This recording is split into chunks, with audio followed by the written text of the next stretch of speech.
on Bay Street, so we're going to create one way this way, one way this way. That didn't work in the 70s. It doesn't work today. Everywhere we went here, we were like, are we going the right way? Is this going to be one way? Are we? And it's a frustrating experience. And by the way, if you want visitors coming in Queen Street, do they know they have to go all the way down Bay or another street and then turn around and come back to enjoy Queen Street? They're not going to do it. And so just do it. And by the way, you don't have angle-in parking, so it's not going to be that horribly expensive to do. Yes, you have to re-sign things. You have to stripe the streets. There are some things you have to do. Just do it. Just get it done. Go back to the way it used to be when you were a thriving downtown. So, re-energizing. Downtown should be priority number one. Here it is. The heart and soul of any community besides its people is its downtown. Period. And by the way, if you don't hang out in your downtown, neither will visitors. We go where you go. So until you activate downtown, we're steering clear. And by the way, downtowns are back and more important than ever before. But here's the future of downtowns. Downtowns are where we go after work and on weekends. The peak hours for downtown are 4 p.m. to 10 p.m. You're never going to have shopping downtown again. You're never going to outdo Amazon. Those days are over. This is the future of downtowns. It's where you go after work on a weekend, and yet you roll up your sidewalks. And you wonder why some of your best restaurants are way up out of town, up on 17. You know, this is the future of downtown, sidewalk cafes, these kinds of things. And so as a city, in economic development, tourism, and community development, there's absolutely, positively nothing that's more important than your downtown, period. But here's the deal. It's what's in the buildings that makes you a draw. You could spend all day long, every day, making downtown stunningly beautiful, and it could still be dead as a doornail. Think of your downtown. Think of Queen Street as Carnegie Hall or a beautiful theater somewhere. Carnegie Hall, beautiful frescoes, chandeliers, velvet-covered seats, just amazing. But would you even go to Carnegie Hall if there's nothing happening on the stage? It's what's in the buildings. So there's a set of videos. I know a lot of you are already watching these. And by the way, 250 days a year, that's going to come up here in a minute. These are these are all in our video library. You've been watching a lot of these. So what do? The very first thing is activate your millennials. Very first thing. So the millennials. How many of you were born between 1980 and 1999? Raise your hands. You should be in charge of this downtown. So let me go on. Millennials are the biggest generation in North American history. By the way, they are also the best educated generation in Canadian history. And by 2020, they will have the most spending power. And by the way, they're the most diverse generation in history. And they're the most civically minded generation in history. There are more mayors in Canada and the US under 35 today than ever before in North American history. Us boomers were down with the establishment. This group is civically minded. I think you have a couple of young people on your council. I'm so glad. Because, and no offense to everybody else, but the days of the good old boy network are coming to a close. This is where you hand over the reins to the future. Now, when I turned 16, I got my driver's license that day. Millennials, 70% get a driver's license, and most well into their 20s, and you're forcing them to go to Toronto and other places. They want the pedestrian experience. But they also want good schools, safe neighborhoods, some jobs, and affordability. And by the way, they all generations, boomers, Gen Xers, and millennials, they all want to decompress in a pedestrian-friendly, intimate setting, your downtown. Sidewalk cafes, things like that. I'll give you one example. This is Irwin, Tennessee, population 6,000. Its claim to fame was in 2004. No, in 1916, Mary the circus elephant died there. 100 years later, that's still what they're known for. And so in 2015, they lost a major employer. The mayor went out and he asked the millennials, says, why aren't you living here? He went to high school seniors and said, why aren't you living here? They had a high school 10-year reunion. He went to them and said, why don't you live here? And they gave him all the reasons. So he created a millennial working group. Started with 5 to 6 in the group.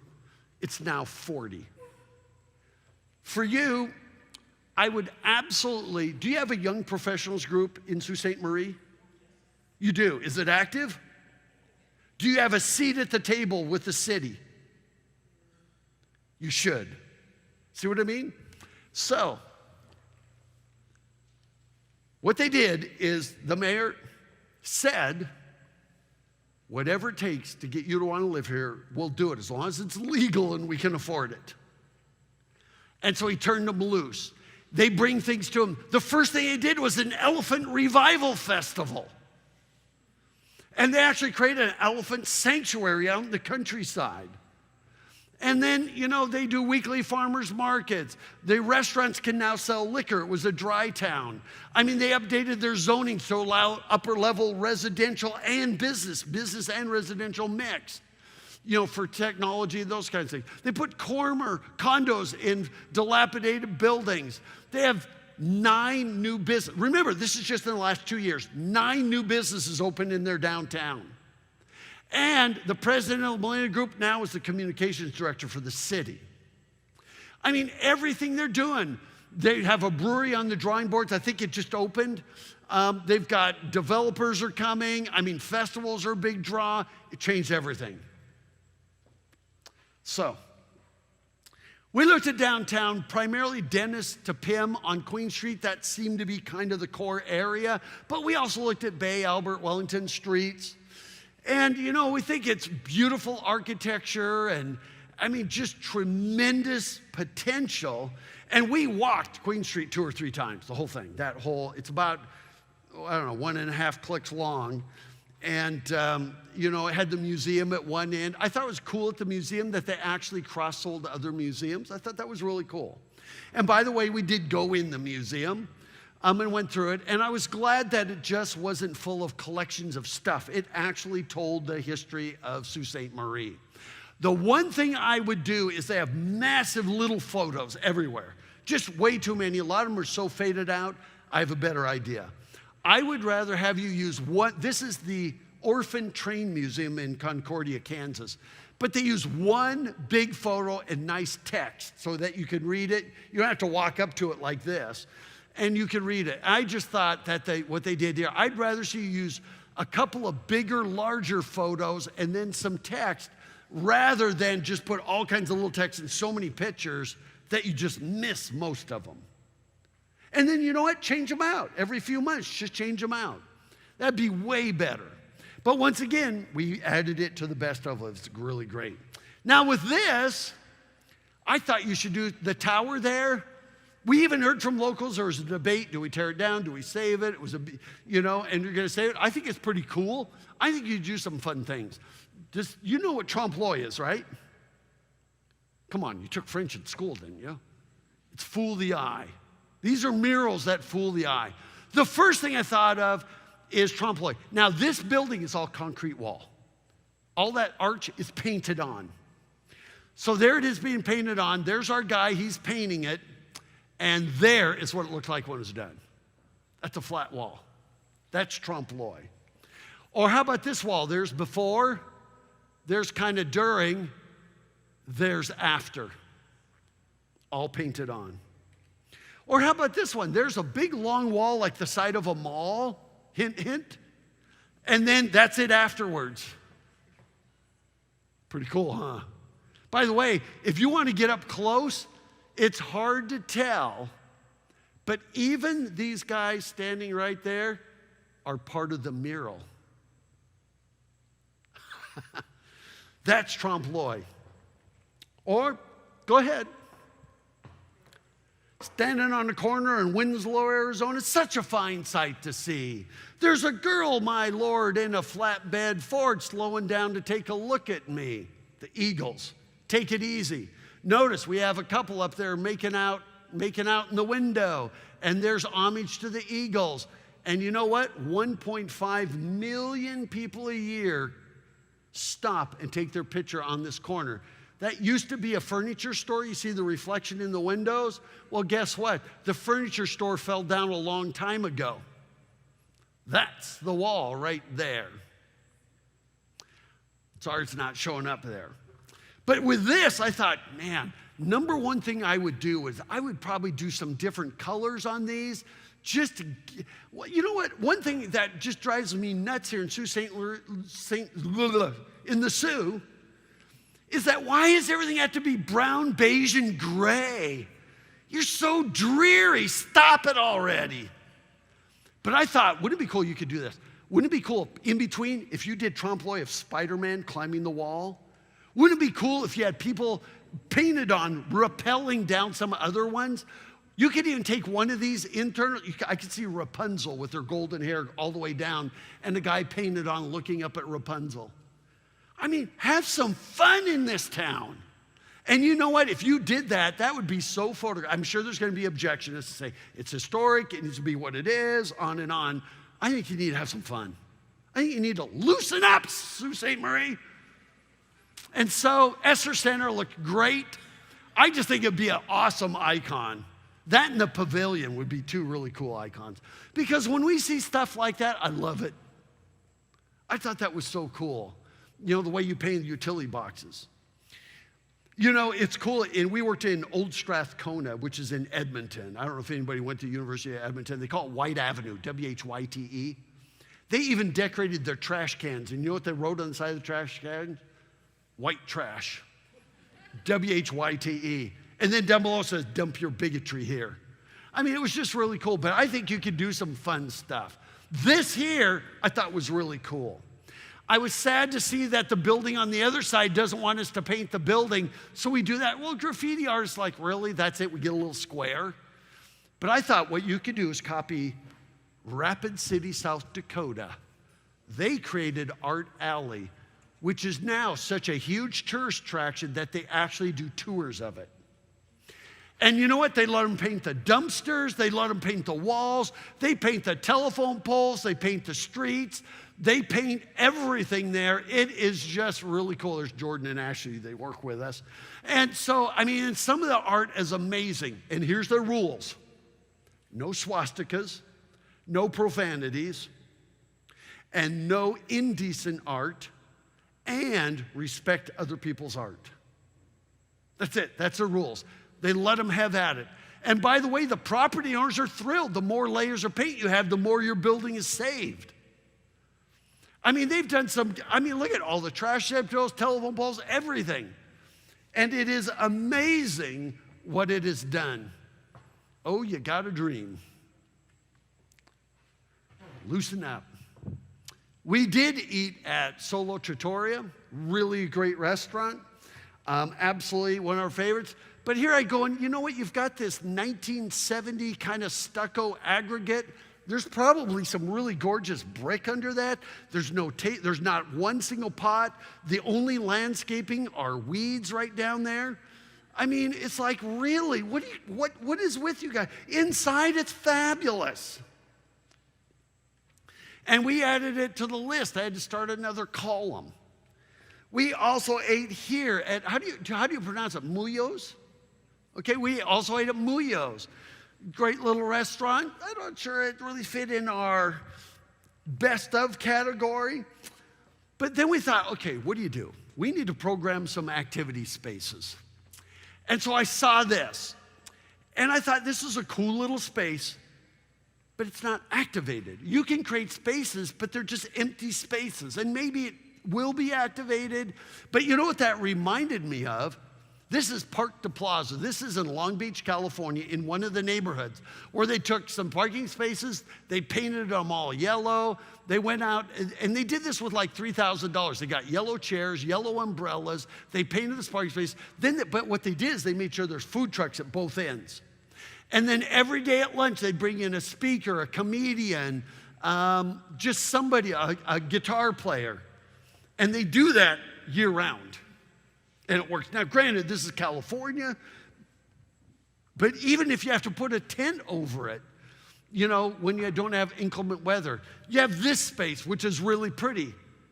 I don't know if it's ever activated. You've got another little space right here. Is it ever activated? You know, I keep going back. This is White Avenue. This is White Avenue in Edmonton, part of Old Strathcona. And they have 70,000 in that district. So it's very similar to your population. Right in the middle of their downtown, they have a hotel.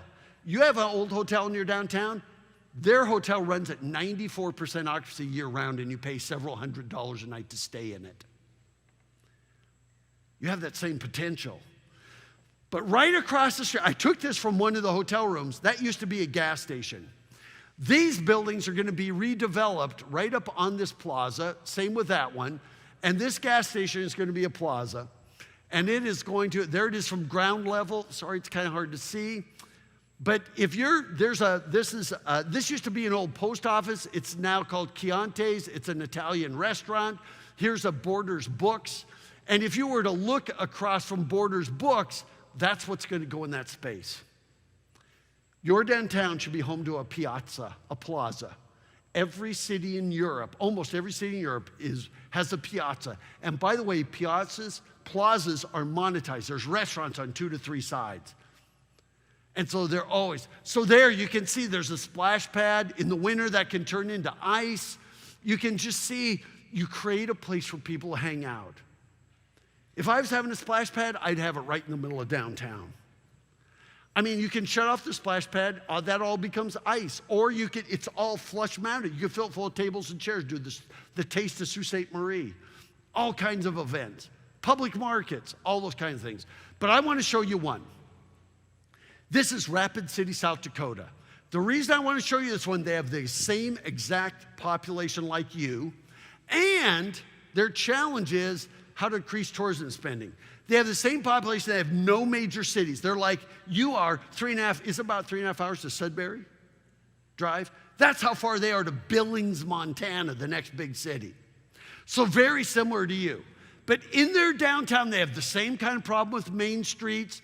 And there's the site. We said, we want you to put a plaza right there. As a matter of fact, that's a 65-space parking lot. That building in the background is Sears. It was empty. Pigeons were living in it. I told them, tear down the Sears building and build a 2-acre plaza. This parking lot's about 1 acre. I got a call from a guy named Ray Hillebrand, and he said, Roger, we're not tearing down that Sears building because I just bought it. I'm going to fill it full of restaurants, but I also gave the city $2 million to build a plaza right next to my new building. So there it is, 65-space parking lot. There it is under construction. This is that Sears building. And then he actually owns this over here, but that's where it's going to be. And there it is before. And there it is when it opened. On Sunday at 10 a.m., it's packed. And Rapid City has weather like you have. I mean, it's inclement in the winter. And I mean, you know, and there's that Sears building on the right. It's all full of restaurants. This changed everything in Rapid City. You know, you can see they fenced off that little part for beer garden. It's all interchangeable. You can see some of the restaurants in the Sears building there.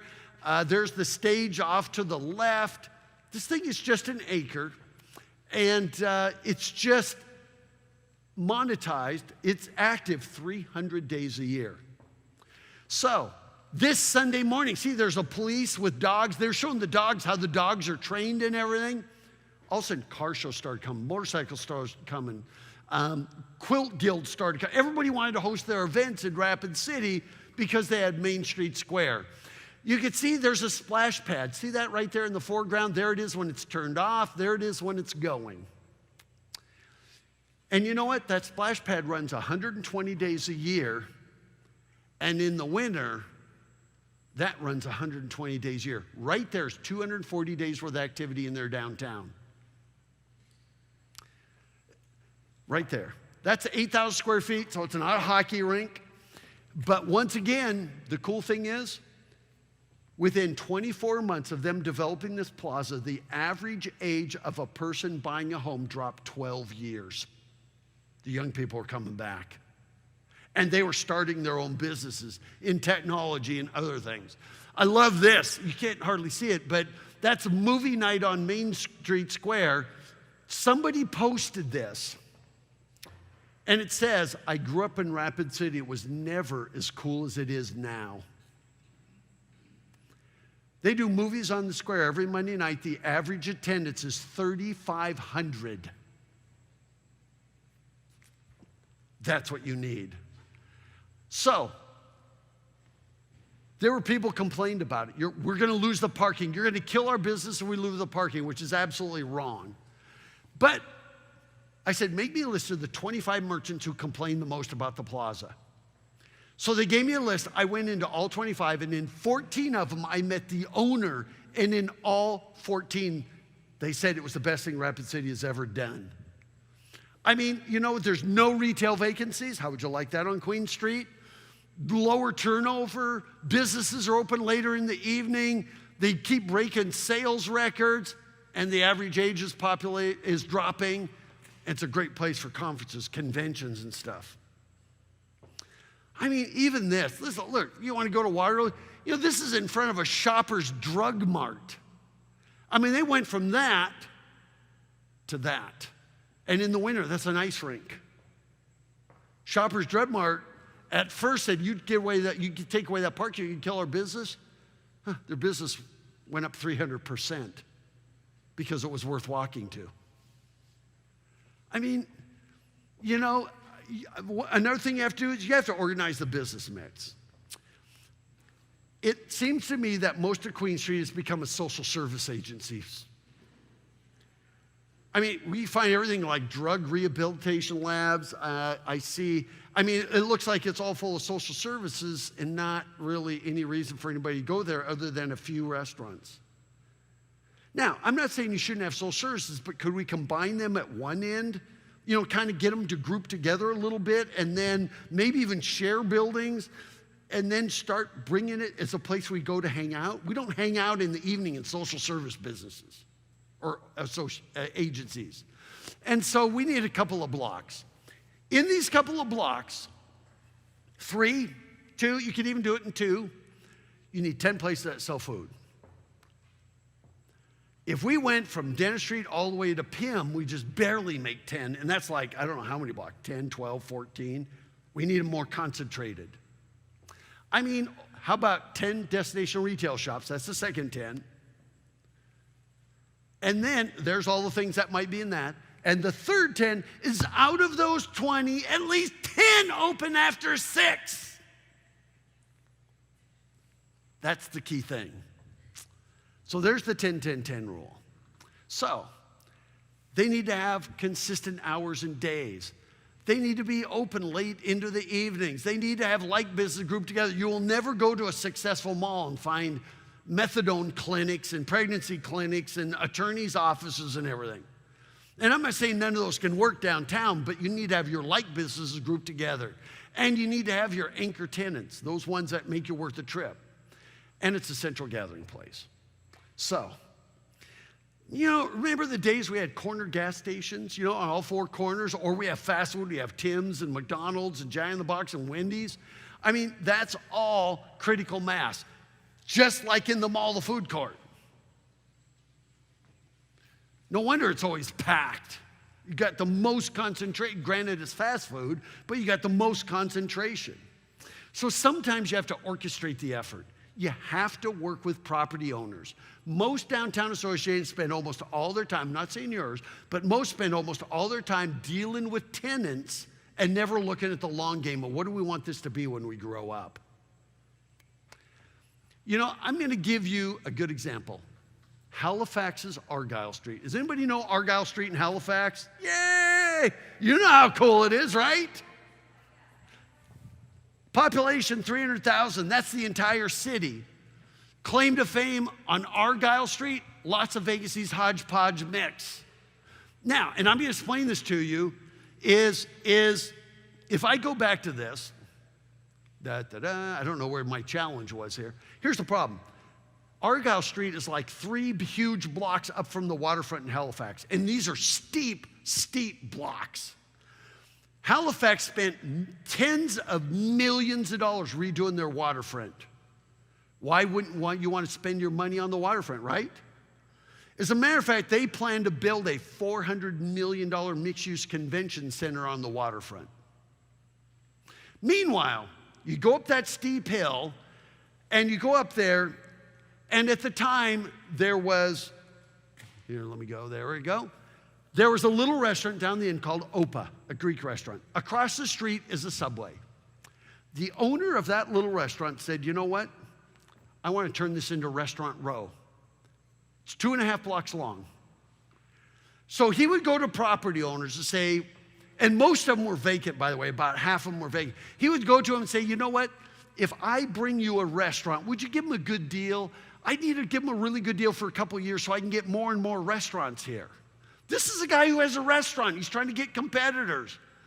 So you know what he did then? He went to the city and said, city, our sidewalks are so narrow. We need outdoor cafes. Would it be okay if we lost the parking so that we could do these little route people around during the, between snow seasons, so in like May through October, so we want to lose all the parking. The city didn't put up big fights. He said, if you want to lose the parking, it's $1 per parking space for the whole season.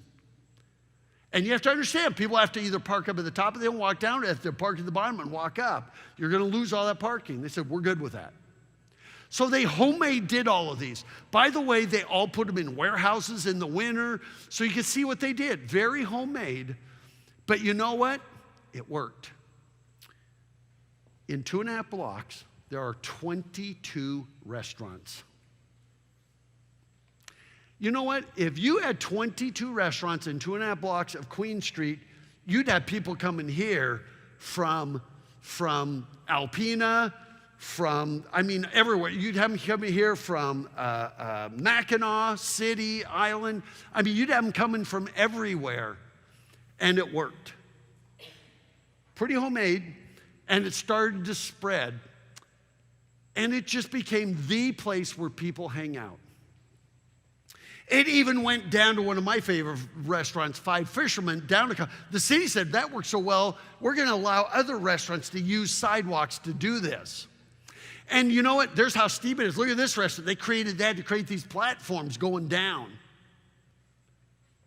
And it worked. So you know what? That $400 million mixed-use convention center, office, everything, hotel, that was supposed to be on the waterfront, they built it on Argyle Street. It is one of the coolest places in Canada. And you know what's really cool about it now? Even the street is painted in Argyle. There's no reason why you can't do that on Queen Street in Sault Ste. Marie. It took a while. They had to wait for leases to expire. They had to convince property owners to do it. But I would say that is pretty darn cool. And by the way, I've heard people complaining about your bull bouts. The narrower the street, the more successful downtown will be. When you go back to 2 lanes, I would have 1 lane each direction. I would put trees down the middle of the street. The more intimate you make it, the more successful it will be. So, look at this. 22 restaurants in 2.5 blocks, a major gathering spot rivaling the waterfront. It is the 3rd place. First place is where we live, it's our home. Second place is where we work. This is where we go to hang out. You really don't have it. You have a beautiful waterfront, but it's not a hangout place. It's a place to go walk, fitness, enjoy the views. This creates that. And the restaurant, by the way, I went back to the guy, Opa. I said, you know, you just recruited 21 competitors.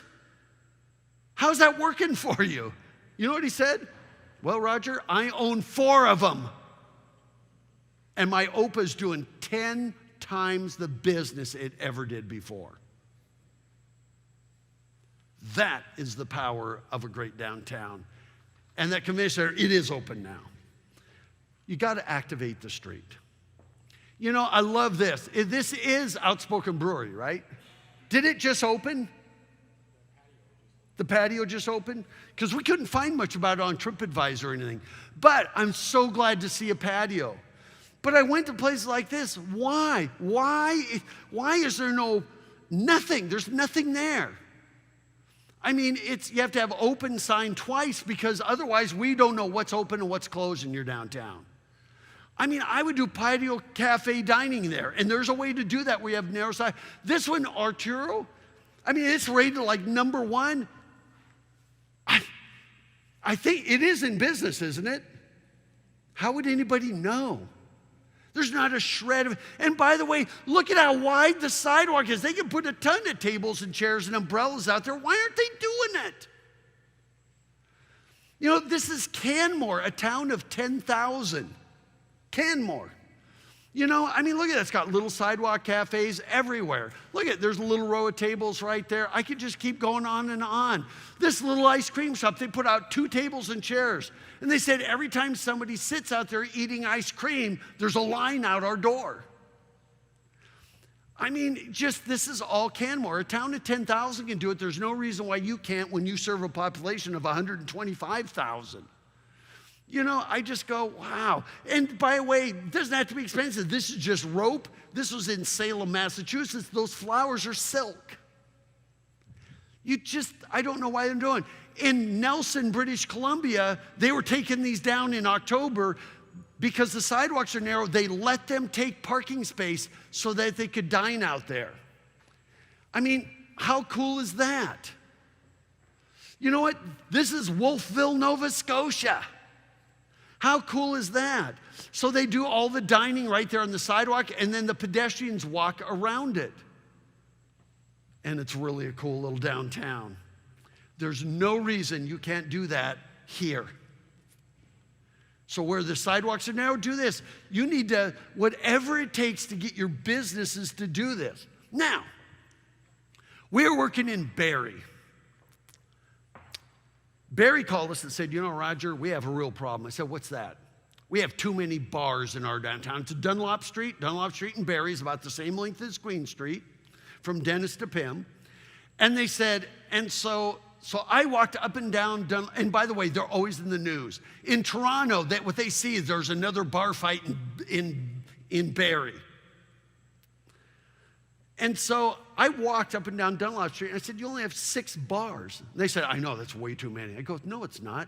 The problem is you don't have enough of the other stuff. So they stand out. Just like for you, you have all these social service agencies, nothing else stands out. And the restaurants do nothing to encourage people to walk in their doors. And so I said, what you need to do is encourage your restaurants to do outdoor cafes, just like that. You know, route the pedestrians around your sidewalk. You know what they said? The city doesn't allow it. And a guy named Rich that worked for the city said, Roger, we do allow it. After the meeting, the guy that owns this, British Arms, came up to me and says, Roger, the city says they allow it. I dare you to try to go get a permit. I walked into City Hall, into the planning department. You know, I kind of disguised myself so they didn't recognize it from a workshop or something. I walked in the planning department and said, yeah, I'm from the British Arms, and we want to put a sidewalk cafe out there. And the person behind the counter says, well, it'll take you about 14 months, cost about, $10,000 to $12,000 for all your architectural renderings. And do you want me to print out for $3? I'll print out all the codes. I mean, it's the same thing as saying, don't even bother. I went to one city council meeting, and in that council meeting, in 10 minutes, we changed it. If you want a sidewalk cafe, they created one page of rules, Has to be removed for snow removal. It has to allow for drainage to go through it. It has to have reflectors on it. It had to have, they just did a page of rules. It could be a pencil drawing napkin on a napkin. It had to be level for disability access. And they said, and you can get a permit in 5 days, $250. And within 1 year, they had 14 restaurants with outdoor cafe dining. And guess what? Nobody ever heard about Bars and Berry again. And now it's one of the coolest downtowns in southern Ontario. I mean, and there it is. You can see, I took this early in the morning. You can see where pedestrians wrap around it. I mean, it's got beautification. And it's worked everywhere. This is just down the street. Another one, they had to work it around the fire hydrant. It works. I don't know why your restaurants aren't doing it. It just seems so basic. It's like, really? Not even a pot. The other thing is blade signs. Can you tell me what's in any of those businesses? When we're driving down the street or walking down the street, we see signs that are perpendicular to us. I have no idea why I should drive down that block. I have no idea what's in any of those buildings. How about there? Can you tell me what's in any of those? You know, how about here? Can you tell me what's in any of those? All I see is 2-hour parking enforced. How about here? Can you tell me what's in any of those? I mean, you know what? We shouldn't have to walk out into the street to see what's in a building. These are blade signs. Pretty simple. Chocolate, collectibles, train store, restaurant, those are blade signs. You know, this is Nantucket. Those are blade signs. They don't all have to be cookie cutter, but notice they're fairly consistent in height and size. Carmel, California, those are blade signs. And Canmore. Keep going back to Canmore. I think Canmore is the best town in Alberta. You know, and just once again, great blade signs all the way down this row. So blade signs, just like that. Not expensive. And there's even some height for you. You know what? And when you have blade signs, there's less need to do sandwich boards. You know? And so, by the way, that's a great shop. And they put a table and chairs. I wish there were some pots out there. And by the way, this is the only place we could find on Queen that actually had blade signs. They're kind of blasted out by the parking warnings, but once again, there's a few blade signs there. Now, one of the challenges, I have no idea what the other guy's is. Your sign should always tell us what it is. We have Golden Child Kitchen. I don't know. It says Whole Food. I don't know if it's a bakery, a coffee shop, a restaurant, or a kitchen goods store. It needs to be really clear, okay? Or the same here with Jasmine. I don't know whether Jasmine is an Indian restaurant. If you look at the windows, it says, I think they are like women's activewear. But how would you know it at first glance? And once again, no blade signs. The next one is making it beautiful. And I already gave you this. 70% comes from curb appeal. Your merchants need to extend window displays to exterior spaces. They should always have a couple of feet, enough for a bench with pots, and then a couple of feet that they could, every morning, this merchant brings these things out. Every morning. I mean, why don't your restaurants do that? I took that in Banff. It's like $300. It's got the menu on it. I mean, this is Canmore. I'm going to keep coming back to Canmore. I could have done Stratford, Niagara-on-the-Lake, or a bunch of ones here, but once again, every morning this merchant puts that out there. It says we're open, we're in business, we're welcoming. All these are in Canmore. I mean, this is Laverne, Minnesota. So is that. So your business is downtown. Look at this. Extension window displays, blade signs, benches, facade improvements, window displays, sidewalk dining. This is down in Wisconsin, a little town called Neenah, population 5,000. That's before, you ready?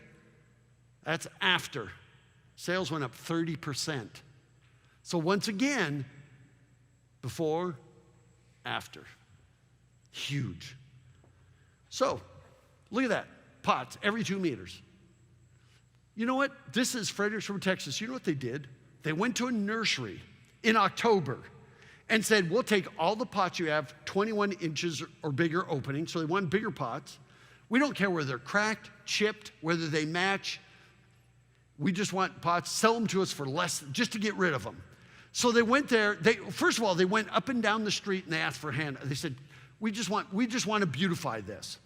And they said, so just give us what you can afford. Somebody said, well, here's $10. Somebody gave them $20. Somebody gave them $200. I think the average donation was like $40. They raised a couple $1,000, got those pots. They brought them back, put them on a side street, and said, merchants, grab them. They didn't say you only paid $5, you only get one. They just said, go grab them. So, of course, this merchant grabbed these right here. This merchant grabbed these right up here. I mean, different merchants grabbed it. They set them all out. That merchant grabbed those two. Then they took a load of topsoil, dumped in the side street, a load of gravel, and some landscape fabric, and they went to kids, youth groups that were trying to raise money, band, cheerleaders, scouts, you name it. And they said, would you help us pot these? Why don't you put gravel in there, layer of landscape, and then fill them full of topsoil. And they paid them a few $100 to do that. They did it in a weekend. And you know what? They've never had a case of vandalism because kids protect things they take ownership of. Pretty cool. And then it was winter. They filled them full of pinwheels. It made the national news, all these pinwheels. You could see it from like a mile away. And then in the spring, they plant them mainly with perennials and evergreens. They had some pots left over. Look at that. Blade sign, art gallery. Look at the pots. Does it make you want to go in? Yeah, darn straight. I mean, look at that. And then, by the way, look at this picture. What do you see? Remember what I said? Women account for 80% of all spending? Look who's sitting on the benches. The guys. That was not staged. Some of you guys are going, oh, been there, done that. So here's the scoop. Think benches. Remember I showed you those pictures of the houses, those really nice houses? It's the same thing with retail. Benches should, here's Jane being my model. Benches should be at the facade, flanked with pots facing out. Always. It makes your business seem welcome.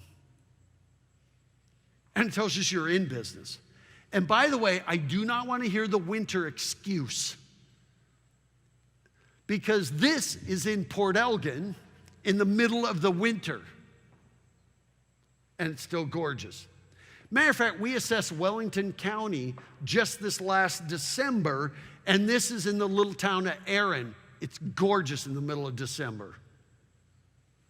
It works even in the winter. And these are all dried boughs, most of them. I mean, this is in Erin. You go over to Elora, some of the best towns in Ontario. They're smaller towns, but this is what their merchants do. I mean, this is pretty incredible.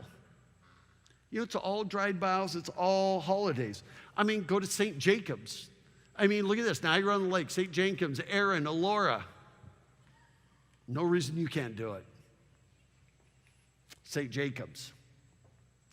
I mean, this is Elora in December. And then,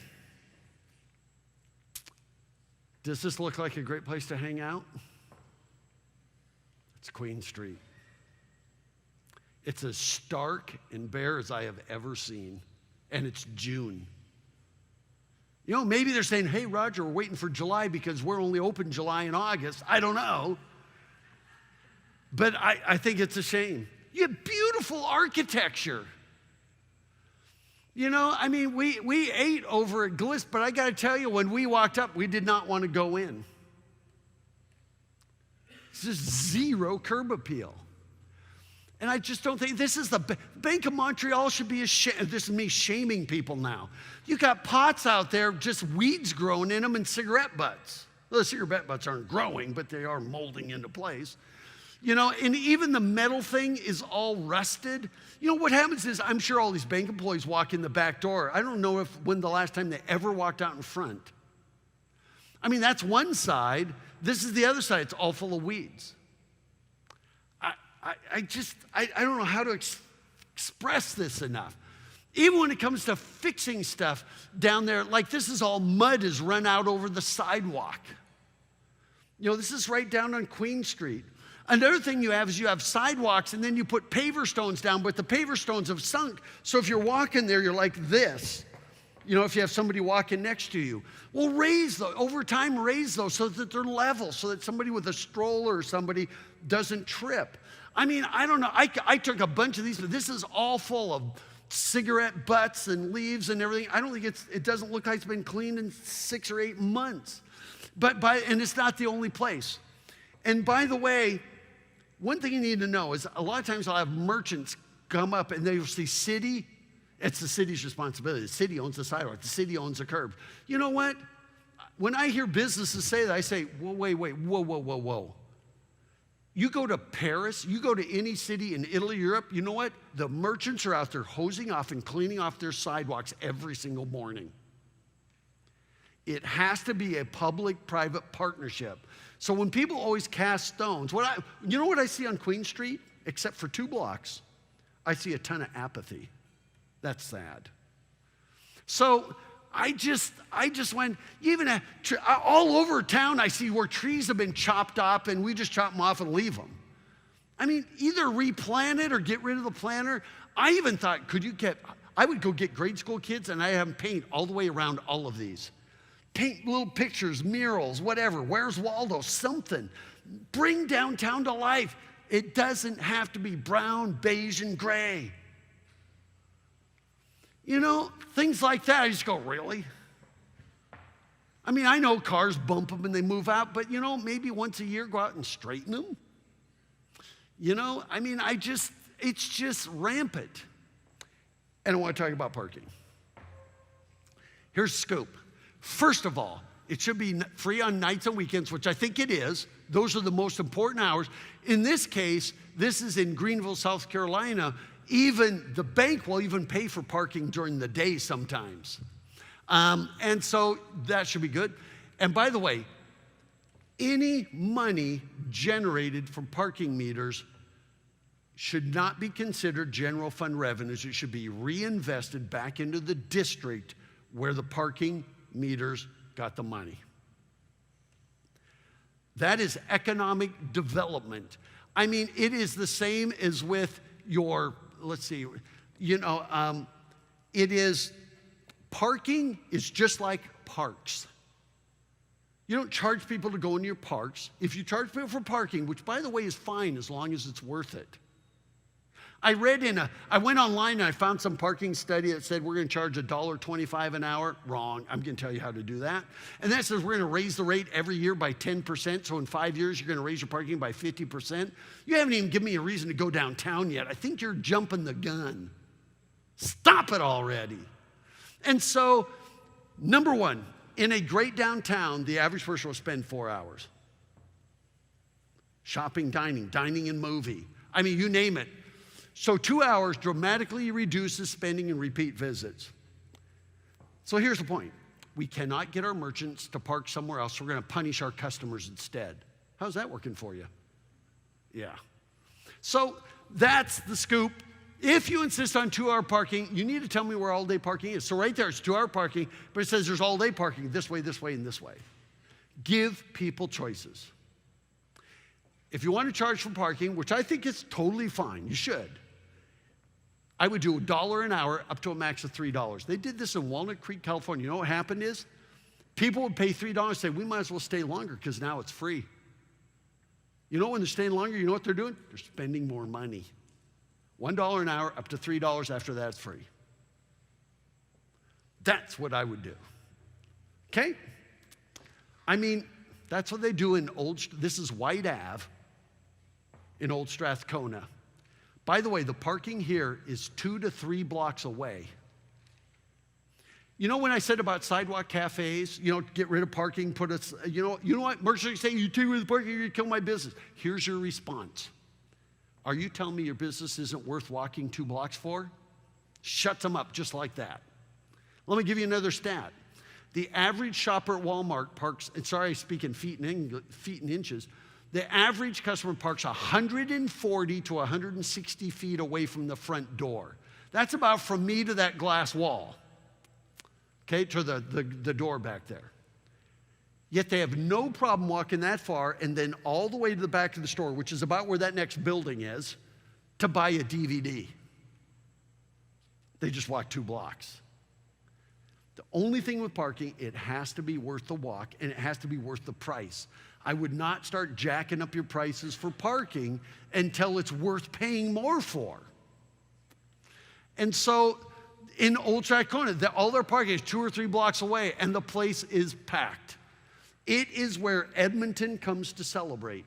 That's their whole brand. It's the life of the Edmonton party. And it's really cool. And they have no problem walking 2 or 3 blocks. So, the other thing I would do is go digital. You have those kiosks, which are fine, but you know what? We're beyond that now. I would go to either Passport or Park Mobile. And I think Park Mobile or Passport, one of those two is actually headquartered in Canada. But even if it's Pay by Phone Canada, I mean, I think Passport is available in all. But by the way, it doesn't cost the city anything. And parking enforcement needs to have web capable. It'll tell you which ones have expired. And then customers pay a convenience fee. So what happens is when I use it, I'll show you in just a second. They provide this, they do everything, it costs you nothing. And the average city that goes this way sees a 20% increase in parking revenues. So what they will do is they will come in and they'll take old parking meters and they don't even use the parking meters anymore. They cover up the coin slots, but there it tells, this is Wisconsin Dells. It tells you, here's a QR code. You can pay by phone.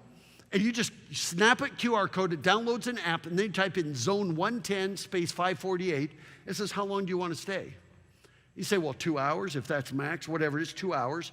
It says, okay, and they charge me 35-cent convenience fee. That's how they make their money, 35 cents. It doesn't cost you a dime. But it's worth it because you can use all of these choices. So you can use this, or if you don't have a smartphone, you can walk over to kiosks like what you have. And by the way, you know what's really cool about these? If I say I'm going to do one restaurant, I'm going to go eat at Tandoori, and then what it'll do is send me a text alert that says your parking meters are about to expire in 15 minutes. Do you want me to reload it? So you're warned. You know, if somebody gets a ticket and you're downtown, they write you off. Even though they're the ones who broke the law, they write you off. And so, you know, there's one of the solar panels. And by the way, in this town, look what they did. They just took the meters off. They threw away the meters and just put those on them. So you just get out of your car, you can scan it, or just type in space 8015, and there it is. It took me 15 seconds. I just get out of my car, boom, done, paid, and I can enjoy my time. And I'm alerted. You know, I open the app, zone 110, space 184, 4 hours, $2.35, and I was on my way, done. So, I'm starting to wrap up. Where do you start? I always say somewhere in Queen Street, we need to have 2 blocks. Where would I start? You know what? You can't fix the whole thing. It's a mile long. You know, it's just say, let's go find a place. So we walked up and down, and we loved Pym to East Street. Yeah, the merchants in these 2 blocks were the ones that had the most beautification. They're the ones that seemed to care. I'm sorry, it's only 2 blocks, but the whole rest of it, they didn't seem to care. That's the impression we got. I'm sure I'm wrong, but that's the impression you get. You know, first of all, beautiful architecture. Look at Homespun Treasures. Beautiful outdoor displays. I mean, we're still lacking blade signs, but that's easy to fix. You know, and by the way, right here, I would widen this sidewalk out to 6 meters. That's like 20 feet. I'd widen the sidewalk way out. I'd have 1 lane each way. No more 3 or 4 lanes in your downtown Queen Street. The narrower the street, you know, right now, Queen Street is how you blow out of town if you're coming down the waterfront by the old hospital. I think that needs to end. Doing 2-way streets will help. but 1 lane each way plus wider sidewalks. You know, I even thought, there you go. Look what's in there. We got Stonehouse Wine, City Meat Market, Elliott's Ice Cream. We don't have enough of the 10-10-10 yet. But I even say, why don't you call it just Uptown Queen Street? It's uptown. It's Queen Street. Just don't do more studies. Do something. Give it a little name. And then you got paint and decor concepts. You got a tattoo shop, which is fine. You got 2 tattoo shops, Vintage Emporium, Ithaca Activewear. You know, oh, that's Ithaca. That's not, I can't remember what Jasmine was. Okay, so you've got, you know, the special events, Homespun Treasures, the floral shop, Camera Crafts, Stork Bundle. I mean, this is a great little 2 blocks. I just think, start this, make it a showcase. I guarantee you the next block say, when are you going to do us? I'm sorry it's at this end of town. That's my problem. It's too far, but you know what? They're the close to the hospital. That must have been a big blow, but they seem to be the ones that seem to care. And so, great shops. Once again, could use a little more curb appeal, but notice they put out flowers, they put out pots. I mean, you know, they've done a pretty good job. Could it be better? Yeah, no place is ever done. But I just think there's some business that maybe not be a good mix, but here's the floor shop. They got these beautiful pots with like bamboo in there. And by the way, this ice cream shop was open. Can't get ice cream down at the waterfront, but there's also no signs that tell you that Queen Street is just a couple blocks up. From the waterfront, you say Bay Street, and Bay Street is not much to look at, I'm sorry. Got a couple hotels and stuff, but I wonder how many people come and walk your waterfront and don't even know about Queen Street. But once again, great little ice cream shop. I mean, just they put out the chairs, the tables, here the flowers. Look at, that's what you call extension window displays. I don't know why the rest of downtown can't get it. But these are great little shops. I mean, I love that. You know, this is a great shop. You know, I would love to see the best of this little uptown Queen Street district be a best of. You know, even the camera shop, I love seeing camera shops in downtown, talking about the cruise that's coming, join the ride. I think they probably got too much stuff in the windows, but they're really promoting reasons for us to come back. We didn't even know about Stonehouse Wine. Jane walked in there and she goes, oh, you know what they do is they actually will make wine for you. You bring your, I thought it was really a cool thing. You know, plus it's right next to the heritage site. Paint and Decor Concept is a great store. It could use some curb appeal. By the way, I think its sign looks too blocky. It looks like a government sign. I think if you're a home decor, I'd have some different fonts, something to make it look prettier, but still a nice store. And so, see the space? I thought, where do we start with that plaza? So this here, I think, is the, this here is the party store. I can't remember what's on the other side, but see that parking lot? I thought, what if we took that parking lot and put down paver stones? Now, what if in those 2 buildings they became restaurants? They open up the sides and you actually have restaurant or cafe or whatever. Now, I'm not trying to kick businesses out. I'm just thinking that if you have a business there, maybe you want to put a little cafe in your store because now we're going to give you a plaza. We're going to give you outdoor dining space. And I thought, so what if we did that? What if we put street trees along Queen Street right there and even along the back? So we just create a nice little place. What if we put, these are like Catalina umbrellas. They're a little bigger around than these tables. What if we put those out there? So you'd have a restaurant that would open up onto that and maybe over there. And what if we put some vendor booths down? Because right now we're making this into a kind of a market. Those are all those 10-foot square vendor booths. And you know what? You could take all that stuff out. You could put an ice rink there. You could put in those chess pieces there. You could take out this stuff here and have yoga in the morning or whatever you want. I mean, and by the way, the surfaces should be paver stones. No asphalt, no concrete. Paver stones drain easy. They look nice. Doing that is what you want to do. Plazas can be really simple. This room is a fantastic plaza, and this is pretty plain, right? But you can decorate it however you want. Same with that. You just put whatever you want on it. It always changes. You could even get a tent covering. You need 250 days. Well, you know what? I looked at your weather, and you don't really have 250 days of pristine weather. You know, we're from Seattle, we get it. And so maybe you have to have part of it covered. You know, I mean, here's a tent cover. This is in Missoula, Montana. Look at that one. It's more permanent, but it's pretty cool. It does not restrict people coming into their downtown. You know, next to those trees, I'd put like planters all the way around it. Keeps, you know, these days terrorists have a deal about driving into plazas and stuff. This helps restrict that, and it creates just a nice ambience. You know, look at this. I love this plaza. It's a plain space, but you notice all the furnishings? They're wire spools and reels. There's nothing expensive about this. Even sitting on wire spools. This table is a wire spool. We got a stack of pallets there. And then what they did is they just brought in food trucks and all kinds of activity. Simple. The whole deal is programming. Programming. There's food trucks lined up. I mean, here is doing yoga. You might do yoga in the summer in the mornings, or maybe on Tuesdays and Thursdays you do Zumba, or maybe you do Tai Chi there. Maybe people even pay $2 or $3. Maybe they buy the mats or rent the mats, and they're doing all these kinds of things. I mean, even just putting one little cool little thing like that in there would be something. You could even do little vendor booths like this. In New York City's Bryant Park, they've got these. And by the way, all of these are made in the next province over, Quebec. So they're Canadian. And by the way, they work in New York City where it's wet. And by the way, every one of these things can be moved around. They're on little pallets. You know, this makes your plaza a business incubator for small businesses. How cool is that? I mean, music. You just bring in music. You got 2 colleges here, or a college and university. In downtown Denver, they put out pianos. They cover them when it rains, and then they have pianos. I mean, imagine doing art markets.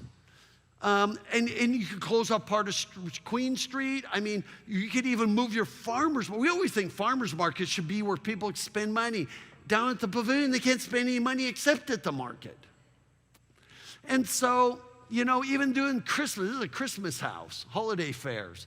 I mean, so it's all about programming, home and garden fairs. I mean, the Taste of Sault Ste. Marie. You can do tailgate parties for hockey games. You know, you put out all the tables and chairs and have people bring their own barbecues. I mean, it's not hard to program spaces. But that's the trick. And make sure it's in the evening hours. And you know what? It doesn't even have to be expensive. Look at this. 4 tables and a chair on Overstock.com for $162. That's not that expensive. Then you go buy umbrellas, $39. And don't tell me about your wind, because sometimes you'll have to have them closed. But we always throw out obstacles why we can't do things. Now, this is, oh boy, is this March Street? Does somebody know right off? That is March Street? I thought, if you can't do it down there, this would be my next candidate. Because I love these little shops over on the right and left. And I thought, man, maybe you could even, like vibe there. And I just thought this could be another cool, you could do both of them. See what I mean? Over time, you know what? Even in New York City, they've shut down 60 miles of traffic lanes to make them pedestrian oriented. They created 60 new plazas. You know what the future is? The future is no cars. Now, I'm not saying you do that. I always say you do that when you have no other choice. But you could start with the one up there between Pym and East, and then maybe do this one. I even thought, man, you could do it so people would still have access into these. I think there's some homes or something right up there, so they still have access. But then this would be kind of your little plaza area. So I just thought that would be kind of cool too. It's a neat little place. You know, when you create little places like this is in New Jersey, it's pedestrian stuff, you're going to bring your downtown to back. So, with that, in closing, you have something amazing here. You have all the bones to work with. You have the population to work with. Your downtown, that Queen Street, should be amazing. And it's not. I think, you know what, now one thing I want to say is that we haven't been here before. And I know somebody's going to come and say, Roger, it's a whole lot better than it was 3 years ago. And that's awesome. You may see things here that you're already working on. Great, you've just been validated. But I just think you have the potential. The buildings are there. I think you need to rearrange the business. I used to do that for a living. I would say, okay, you're a social service agency. How about if I give you that space over there? In exchange, you give me your space because I want to put a glass blower there. What you do is you have to rearrange the furniture so it makes sense. It takes a lot of doing. This is why you have to work with property owners, not just local tenants. But it's here. I mean, you've got some little bit like Life's a Stitch. You've got some cool things, but they're all spread out to where you got social service, law firm, and then we've got a restaurant, and then the restaurant has no curb appeal. It's so hodgepodge that it's like whatever. And if you get rid of all the negative signs, that will help a lot too. But it's here. I mean, one thing I love is your downtown. Where's Josh? There he is back there. We walked into the office the other day. We just walked in and crashed them. And I said, cool. I looked at everybody in that room, and they were all millennials. Went, yeah, you're the future. That's cool. So I'm glad. And I just think that, you know what, Josh? I hate to do this to you, but you know what? You should be setting the standard here with beautification. He's over there nodding, see? This is called biting the hand that feeds you. but it's true. You got to set the standard. And what's that? Yeah, there is. Yeah, so you got that. We got 1, 2, 3, 4, 5, 6, 7, 8. Yeah. And then, of course, we're conflicting with the parking warning signs. I'm not going to let that one go. But, right next door, they have a beautiful little shop that we hardly notice because there's nothing that pulls our eye. And so this is all doable.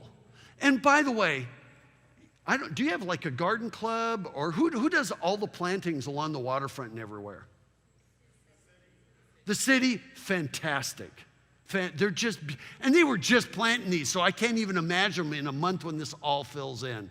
I just think your waterfront is so stunning. There you go. Now you know where the ice cream shop is. There's the pavilion, there's the ice cream shop, or former ice cream shop. This city, what people always say, Montreal's the most beautiful city in Canada. You could rival that with a much smaller population. What you have is spectacular. I think maybe you forget it. I think there's some factory mentality here. We're a mill town, we're steel, and that's who we are. But you know what? Even people that work in that industry want to come home to something other than more steel and industry. I wonder how many people work at the mill whose families don't want to be here, but they're working here because it's a great job and it's a great, and they like it. But I wonder how many people are saying, boy, if this town was just a little bit better, just a little bit better. All you have is one street. If you could do a couple blocks on one street and monetize your waterfront, you'd be an amazing destination. Look at this.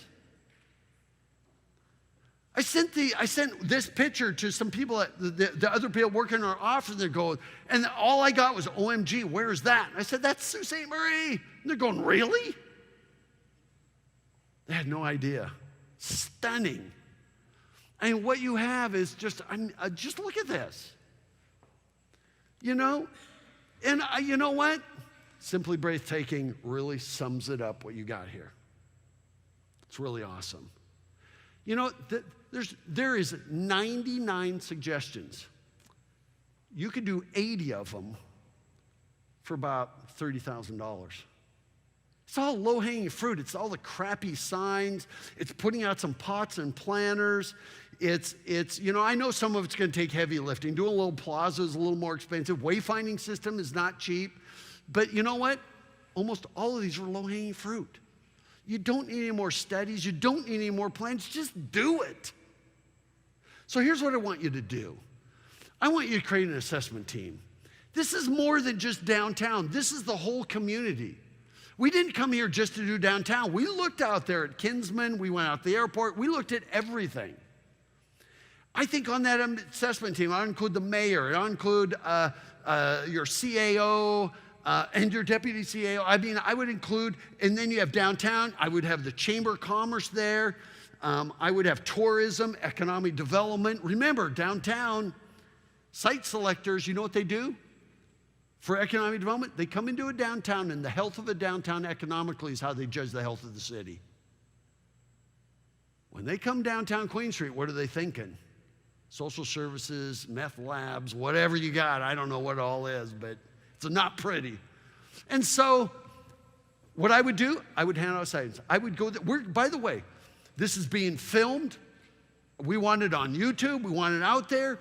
And we're going to give Josh, in the next day or so, we're going to give him all this presentation. We're going to save his PDFs. And we want you to go through and say, well, this one we're already working on. This one we want to do. This one here, we're going to do something different. These are all just ideas. They're just suggestions. This assessment is a conversation starter, but I wanted to go from conversation to actually implementation, that you actually do something. You know, turn them to recommendations, go through them. Most of these things can be done by private sector. And finally, I love this quote. The best time to plant a tree was 20 years ago. The second best time is today. You can do this. I mean, you already have everything that you need to become one of Canada's best destinations. Thank you so much for coming out this morning. Thank you very, very much.